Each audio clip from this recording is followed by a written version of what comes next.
Hello, ma'am and sir. My name is Mylene Rivera from Ilocos Sur, Philippines. My height is 157 centimeter. I am married. I have 3 kids. I am a high school graduate.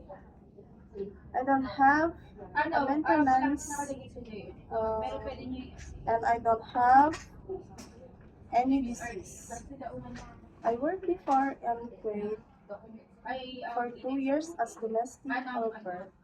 I know how to clean the house, doing laundries, ironing, cooking, and most of all, I know how to take care of children, showing their safety, playing with them, uh, playing with them, taking a bath, put them to sleep.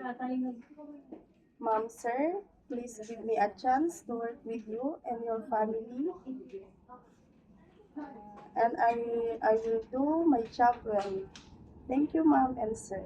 God bless.